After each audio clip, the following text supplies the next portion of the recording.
प्यारे छात्रों, कक्षा 12 गणित के क्लास में पुनः आपका स्वागत है। हम लोग इस क्लास में समाकलन नामक चैप्टर का अध्ययन कर रहे थे। समाकलन में हम लोगों ने 3 विधियों का समाकलन निकालने के 3 तरीकों का हम लोगों ने अध्ययन किया है, जिसमें पहला है निरीक्षण विधि, दूसरा है हमारा प्रतिस्थापन विधि और तीसरा हमने खंडशः समाकलन के क्वेश्चनों को समझा, उसके तरीकों को हल करके सीखने का हमने प्रयास किया था। आज हम समाकलन की चौथी विधि का अध्ययन करेंगे, आंशिक भिन्नों में वियोजन द्वारा समाकलन, integration by decomposition in partial fraction. Partial fraction पहले क्या होता है ये हम समझ लेते हैं। पार्शियल फ्रैक्शन का मतलब हो गया कि यदि हम 1/2 में 1/3 को यदि हम जोड़ेंगे, यह 5/6 हो गया। यह संयोजन कहा जाता है, यह भिन्नों का संयोजन होता है। लेकिन यदि किसी माध्यम से हम 5/6 को 1/2 और 1/3 के योगफल के रूप में लिख सकें तो इसे कहा जाता है कि हमने एक भिन्न को 2 या 2 से अधिक भिन्नों के योगफल के रूप में प्रदर्शित किया, अर्थात हमने इस भिन्न को हमने भिन्नों में वियोजित कर दिया। आंशिक भिन्नों में वियोजन कहलाता है। यदि हम परिमेय फलन की बात करें, परिमेय फलन होता हमारा परिमेय फलन जिसे हम लोग रेशनल फंक्शन कहते हैं। परिमेय फलन वह फलन होता है जिसे हम px अपान में qx के रूप में लिख सकते हैं, जहां हर हमारा शून्य के बराबर नहीं होना चाहिए और px तथा qx क्या है, यह बहुपद है, यह बहुपद है। परिमेय फलनों को 2 तरह से हम लोग पार्ट कर सकते हैं। इसका एक को कहा जाता है उचित परिमेय फलन, उचित परिमेय फलन। दूसरे को कहा जाता है विषम परिमेय फलन। उचित यदि यदि अंश की घात हर के घात से कम हो तो हम इस प्रकार के परिमेय फलन को उचित परिमेय फलन कहते हैं। अर्थात यदि px की घात qx की घात से कम होती हो तो अब हम इस प्रकार के परिमेय फलन को उचित परिमेय फलन कहते हैं। यदि px की घात बड़ी हो या बराबर हो qx की घात से तो इस प्रकार के परिमेय फलन को हम विषम परिमेय फलन कहते हैं। जब हमारे सामने कोई परिमेय फलन दिया होता है तो उस परिमेय फलन को पहले हम उचित परिमेय फलन के रूप में लाते हैं। उसके लिए तरीका है कि हम अंश में हर से भाग दे देते हैं। यदि अंश का घातांक हर के घातांक से अधिक होता है तो हम अंश में हर से भाग दे देंगे। ठीक है। इस प्रकार से एक परिमेय फलन या विषम परिमेय फलन हमारा उचित परिमेय फलन के रूप में बदल जाता है। हम बात करें कि कैसे आंशिक भिन्नों में हम तोड़ते हैं, उन तरीकों का कैसे हम प्रयोग करते हैं, तो उसके लिए हमारे सामने 4 तरीके हैं। टाइप 1, हम हमेशा उचित परिमेय फलन के हर को देखते हैं।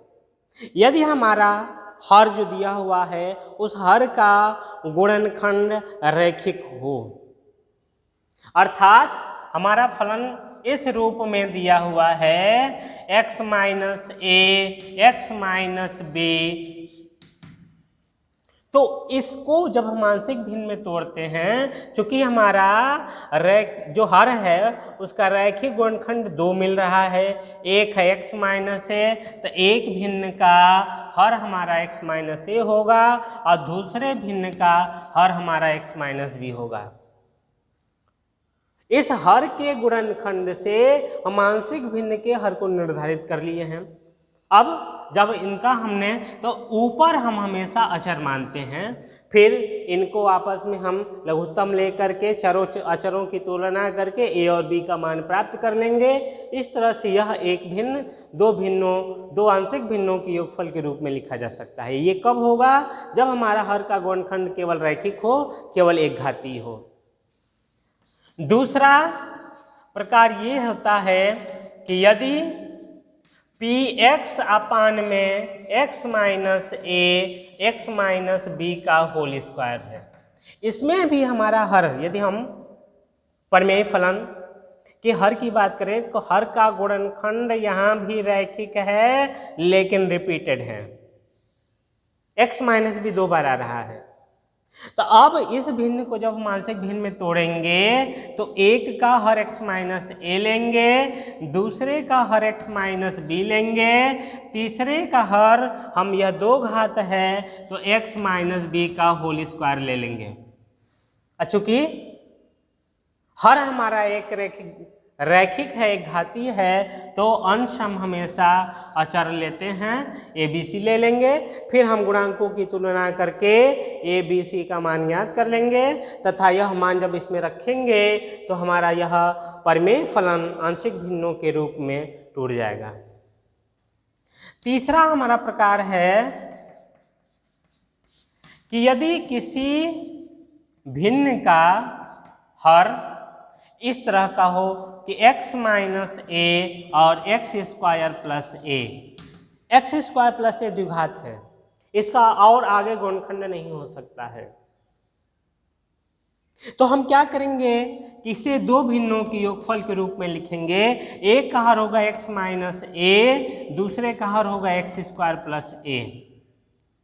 जब x माइनस ए हमारा घात है, क्योंकि यह रैखिक है हमारा हर, इसलिए हम इसका अंश केवल अचर लेंगे। लेकिन द्विघात हमारा हर आ रहा है तो इसका हर अंश हम bx प्लस सी प्रकार का लेते हैं। फिर हम दोनों पक्षों में गुणांकों की तुलना करेंगे लघुत्तम लेकर के। अब गुणांकों की तुलना करने के बाद इन अचरों ए बी सी का मान ज्ञात कर लेंगे। मान ज्ञात करने के बाद इसमें वैल्यू पुट करेंगे, फिर हमारा यह भिन्न आंशिक भिन्नों के रूप में टूट जाएगा। चौथा हमारा प्रकार है आंशिक भिन्नों में तोड़ने के लिए, जिसमें px दिया हुआ है, x प्लस ए दिया हुआ है तथा एक्स स्क्वायर प्लस ए का होल स्क्वायर दिया हुआ है। अर्थात एक इसका हर का गुणनखंड रिपीटेड हो, एक x प्लस ए हमारा हर होगा भिन्न का, दूसरा एक्स स्क्वायर प्लस ए होगा, और तीसरा जैसा हमने यहाँ बताया था वर्ग है तो एक्स स्क्वायर प्लस ए का यह वर्ग होगा। हम रैखिक है केवल अचर लेंगे अंश के रूप में, द्विघात है तो हम एक अचर के साथ x का गुणा तथा एक अचर योगफल के रूप में लेंगे। यह भी हमारा द्विघात है तो इसको dx प्लस ई के रूप में लिखेंगे। फिर लघुत्तम लेकर के गुणांकों की तुलना करके हम ए बी सी अचरों का मान निकालेंगे, A B C D E का, यह वैल्यू यहाँ लाकर पुट करेंगे तो यह आंशिक भिन्न में इस भिन्न को हमने तोड़ लिया। यह तरीका होता है किसी भी भिन्न को आंशिक भिन्न में वियोजन द्वारा। इन तरीकों के आधार पे हम लोग समाकलन निकालना सीखेंगे कि इनके प्रयोग से हम कैसे समाकलन ज्ञात करते हैं। उसके लिए हमने एक एग्जाम्पल ले लिया। एक एग्जाम्पल हमने लिया है और उस एग्जाम्पल के माध्यम से हम देखेंगे कि आंशिक भिन्न में तोड़ने के बाद हम कैसे समाकलन निकालते हैं। एक एग्जाम्पल हमने लिया है इंटीग्रेशन dx अपान x माइनस एक्स क्यूब। हमारा यहाँ भिन्न क्या है?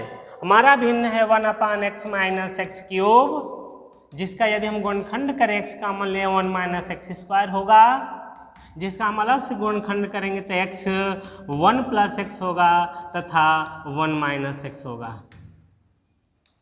हमने यहाँ देखा 1 upon x x minus x cube जो भिन्न है उसका मान इस रूप में आ गया 1 माइनस एक्स 1 प्लस एक्स, जिसका हर जो है एक घातीय गुणनखंड के रूप में लिखा गया है।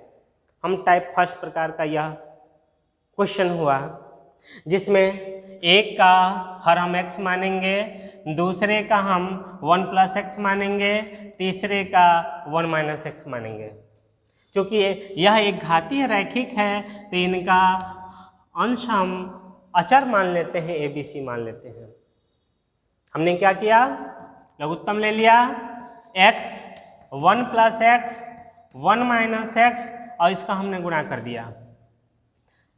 a के साथ गुणा हो जाएगा 1 प्लस एक्स तथा 1 माइनस एक्स का, b के साथ गुणा हो जाएगा x और 1 माइनस एक्स का, तथा c के साथ गुणा होगा 1 प्लस एक्स तथा x का। दोनों भिन्नों का हर बराबर है, अंश भी बराबर यदि हम करते हैं तो 1 बराबर, इधर का अंश 1 है और इधर का अंश है हमारा a 1 minus x square plus b x minus x square plus c x plus x square. यदि इसमें से एक्स स्क्वायर को एक साथ हम ले लें, एक्स स्क्वायर का गुणांक माइनस ए होगा, एक्स का स्क्वायर का गुणांक माइनस बी होगा, एक्स स्क्वायर का गुणांक प्लस में सी होगा। यदि हम एक्स का गुणांक देखें, यहाँ एक्स का गुणांक नहीं है, यहाँ एक्स का गुणांक है बी और यहाँ एक्स का गुणांक है सी। अब हम अचर पद देखें तो ए यहाँ मिलेगा, यहाँ नहीं मिलेगा, यहाँ भी नहीं मिलेगा, तो ए हमें यहाँ मिला, यहाँ 1 है। इधर एक्स स्क्वायर का गुणांक यदि हम गुणांकों की तुलना करें, एक्स स्क्वायर का गुणांक यहाँ 0 है, इसका मतलब माइनस ए प्लस बी, सॉरी माइनस ए माइनस बी प्लस सी का मान 0 के बराबर होगा। इधर x भी नहीं है, x का गुणांक 0 है, अर्थात b प्लस सी का मान हमारा 0 हो जाएगा। अचर a है, इधर अचर a है तो हमें a का मान मिल गया 1। यदि हम a का मान 1 रखेंगे इसमें तो यह -1 होगा, उधर जाएगा तो +1 हो जाएगा, अर्थात इसको हम लिख सकते हैं -b प्लस सी बराबर 1। इसको यदि हम जोड़ेंगे तो 2c का मान 1 के बराबर होगा। यदि 2c का मान 1 है तो c का मान 1/2 होगा। और यहाँ पर यदि वैल्यू पुट करेंगे, c का मान 1/2 रखेंगे तो b का मान हो जाएगा हमारा -1/2। इसका मतलब है कि यह जो हमारा भिन्न दिया हुआ था वह 3 भिन्नों के योगफल के रूप में लिखा गया। पहले a का मान रखेंगे 1 तो पहला भिन्न होगा 1/x, b का मान हमने रखा -1/2, -1/2 रखेंगे तो यह हो जाएगा -1/2 इंटू 1/1 प्लस एक्स। c का मान हमने रखा 1/2, 1/1 माइनस एक्स, और इनका हमें x के सापेक्ष समाकलन ज्ञात करना है। बस अब सिंपल हो गया, हम इसको अलग अलग कर लें। 1/x dx -1/2 को बाहर निकाल दें, इंटीग्रेशन 1/1 प्लस एक्स dx तथा 1/2 1/1 माइनस एक्स dx। हल कर लेंगे। 1/x का x के सापेक्ष समाकलन होता है log x, यह हो जाएगा log x -1/2 log 1 plus x और plus 1/2 log 1 minus x plus c। यह हमारा उत्तर हो गया। हम इसको चाहें तो रहने दें, यहीं छोड़ देते हैं, ठीक है, नहीं तो चाहें तो इसको ऐसे भी लिख सकते हैं log mod x माइनस यह 1/2 घात ऊपर चला जाएगा, इस पर यह जाएगा 1 plus x to the power 1/2 और plus log 1 minus x to the power 1/2 plus c। यह गुणनफल के रूप में हो जाएगा और यह भाग के रूप में हो जाएगा, तो हमें मिलेगा log mod x mod 1 plus x to the power 1/2, ये प्लस है ना, यहाँ माइनस वाला होगा, प्लस वाला नेगेटिव है तो ये नीचे आ जाएगा 1 plus x to the power 1/2 plus एक कांस्टेंट c। इस तरह से हमने आंशिक भिन्नों के प्रयोग से इस क्वेश्चन को हमने हल कर लिया। हमने देखा समाकलन में कैसे आंशिक भिन्नों का हम प्रयोग करते हैं। एक दो रिजल्ट हैं जो आंशिक भिन्नों पर आधारित है तथा जिसके द्वारा हम सूत्र के रूप में जिसको प्रयोग करते हैं उस सूत्र का हम निगमन कर लेते हैं। यहाँ पे वह इस तरह का एक फलन है जिसको हम पहले भी हम लोग देखे हैं, 1/a² minus x² dx। 1/a² minus x² को हम लिखेंगे, हम इसको आंशिक भिन्न में तोड़ सकते हैं, हम इसको आंशिक भिन्न में तोड़ सकते हैं और उसको हम ऐसे भी लिख सकते हैं, यह a plus x minus 1/a minus x। देख लेते हैं, इसको यदि हम प्लस कर दें 1 माइनस एक्स ऊपर होगा प्लस 1 प्लस एक्स ऊपर होगा तो माइनस एक्स प्लस एक्स खत्म हो जाएगा, ऊपर a प्लस a 2a होगा, जबकि हमें 1 दिया है तो हम 1/2a से भाग देंगे।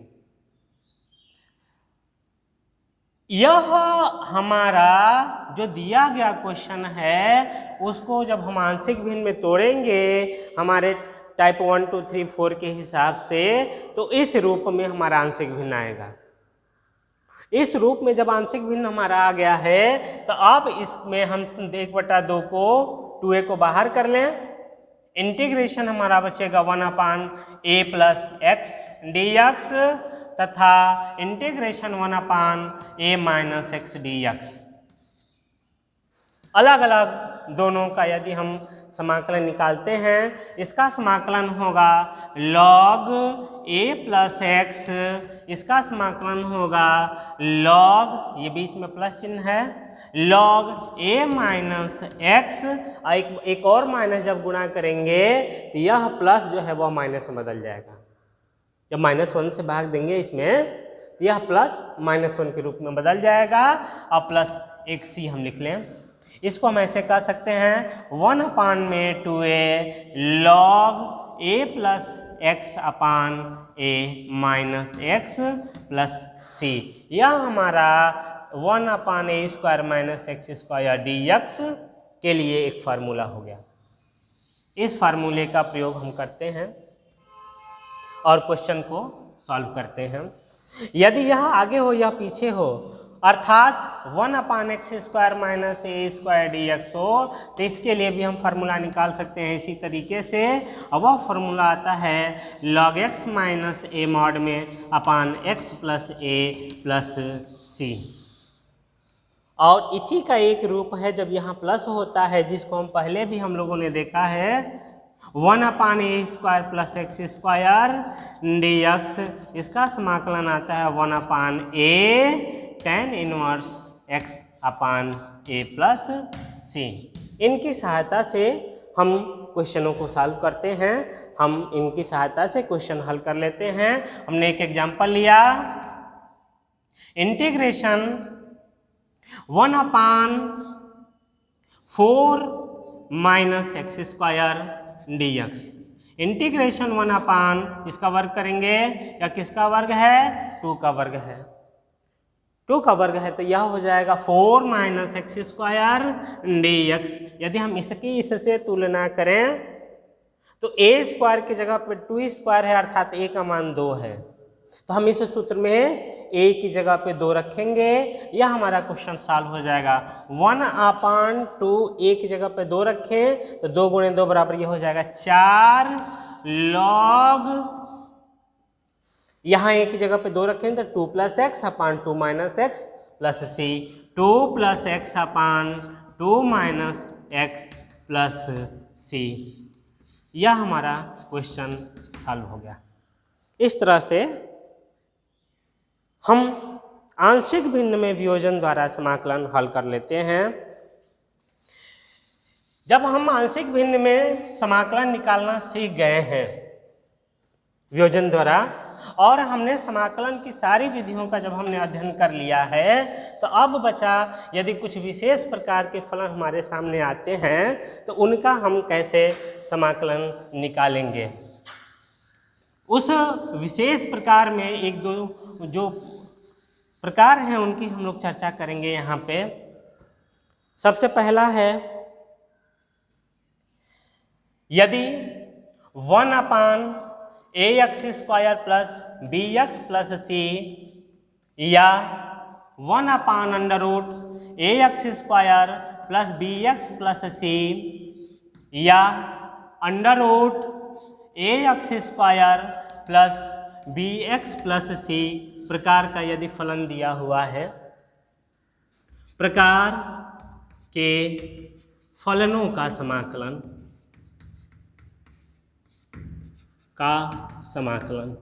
हमारे पास 9 स्पेशल प्रकार के सूत्र हम लोग पा चुके हैं। जब इस तरह के द्विघात जहां एक मान शून्य के बराबर न हो, जब एक मान शून्य के बराबर हो जाएगा तो यह द्विघात नहीं रहेगा, यह भी द्विघात होना चाहिए, यह करणी में हो जाना चाहिए द्विघात, यह जो है अंश में हमारा द्विघात होना चाहिए। यदि इस तरह का हमारा फलन दिया हो तो सबसे पहले हम क्या करते हैं कि एक्स स्क्वायर के गुणांक को हम 1 करते हैं, 1 के बराबर लिख देते हैं। फिर दूसरे नंबर पर हम क्या करते हैं, जो हमारा द्विघात व्यंजक दिया हुआ है, चाहे वह बाहर हो या करणी के अंदर हो, द्विघात व्यंजक को अर्थात यहाँ से जब हम 1 बाहर ले लेंगे तो बचेगा एक्स स्क्वायर प्लस बी अपान ए एक्स प्लस सी अपान ए। इसको हम पूर्ण वर्ग बनाने का प्रयास करते हैं, पूर्ण वर्ग बनाते हैं। पूर्ण वर्ग बनाने का तरीका हम लोग को पता है कि एक्स के गुणांक के आधे के वर्ग को जोड़ते और घटाते हैं, यह पूर्ण वर्ग बन जाता है। जब हम पूर्ण वर्ग बना लेते हैं तो उसके बाद जो हमारा समाकलन है वह इन 9 रूपों में आ जाता है। किन 9 रूपों में अभी हम बता देते हैं। 1 upon under root a square minus x square पहला रूप है, इसमें प्लस कर देंगे, दूसरा रूप हो जाएगा, इसमें एक्स स्क्वायर को पहले लिख देंगे, x square minus a square लिख देंगे, तो यह तीसरा रूप हो जाएगा। इस रूप में हमारा यह पूर्ण वर्ग बदलेगा, या बिना करणी के ए स्क्वायर माइनस एक्स स्क्वायर, ए स्क्वायर प्लस एक्स स्क्वायर और x square minus a square, यह हमारा 3 रूप है, यह हमारे 6 रूप हो गए। या फिर हम इनको अंश के रूप में लिख देते हैं under root a square minus x square, under root a square plus x square या under root x square minus a square. 9 रूपों में यह हमारा पूर्ण वर्ग बनता है, प्राप्त होता है। इन 9 का हमारे पास समाकलन है, सूत्र हैं, उस सूत्र का प्रयोग करके हम लोग इस प्रकार के समाकलन का मान निकाल लेते हैं। यदि हम एक एग्जाम्पल की बात करें, एक एग्जाम्पल के माध्यम से इसको यदि हम हल करने का प्रयास करें, एक हमने क्वेश्चन ले लिया एग्जाम्पल के रूप में और इसको हम लोग इस तरीके पर हल करने का प्रयास करेंगे। यह हमारा क्वेश्चन है 1 अपान 3x square minus 6x plus 5, 1 अपान 3x square minus 6x plus 5, इसका x के सापेक्ष समाकलन करना है। हमने क्या कहा कि यदि इस रूप का हो तो सबसे पहले हम एक्स स्क्वायर के गुणांक को 1 करते हैं, अर्थात इसमें से हम 3 बाहर निकाल देंगे। जब हम 3 बाहर निकालेंगे यह हमारा मिलेगा x square minus 2x plus 5/3 3 dx। हम इसको पूर्ण वर्ग बनाएंगे। पूर्ण वर्ग बनाने के लिए इसमें x के गुणांक का आधा, x का गुणांक है 2, उसका आधा करेंगे 1, 1 जोड़ेंगे 1 घटाएंगे, यह हो जाएगा 1/3 integration 1/x² minus 2x plus 1। और जब हमने 1 प्लस किया है तो हमें 1 को माइनस भी करना पड़ेगा ताकि यह जोड़े और घटाएंगे। 1/3 इंटीग्रेशन 1/, यह x माइनस 1 का होल स्क्वायर हो गया। इसको जब हम हल करेंगे तो यह आ जाएगा 2/3, अर्थात करणी में 2/3 का यह होल स्क्वायर होगा dx। आ गया। x² प्लस a² 1/, में x² plus a², 1/a² plus x² के लिए अभी हमने फार्मूला लिखा था 1/a tan इनवर्स x/a। तब इसका मान हो जाएगा 1/a, एक जगह पे √2/3 हम लिख दें, tan इनवर्स x माइनस 1/√2/3। यह हमारा क्वेश्चन सॉल्व हो गया। इस तरह से हमने देखा कि यदि इस तरह के हमारे क्वेश्चन आते हैं तो उनका हम कैसे समाकलन ज्ञात करते हैं, किस तरीके का प्रयोग करते हैं ताकि यह हमारा क्वेश्चन सॉल्व हो जाए। आज का होमवर्क नोट कर लीजिए ताकि इनके क्वेश्चनों को हल करने के बाद थोड़ा सा कॉन्फिडेंस आपका बढ़ जाएगा। मान ज्ञात कीजिए। पहला हमने क्वेश्चन ले लिया 1/2x² plus x minus 1 under root में 2x² plus x minus 1 dx integration के रूप में। दूसरा इंटीग्रेशन 1/√9 प्लस x² dx। तीसरा इंटीग्रेशन एक क्वेश्चन हम आंशिक भिन्न का दे देते हैं, x² plus 3 upon x minus 1 x² plus 2x plus 5 dx 2। और एक और एग्जांपल हम दे दें, इंटीग्रेशन cos x dx अपान 25 माइनस साइन स्क्वायर x। इसको हमें हल कर लेना है। आज की क्लास के लिए इतना ही। बहुत बहुत धन्यवाद।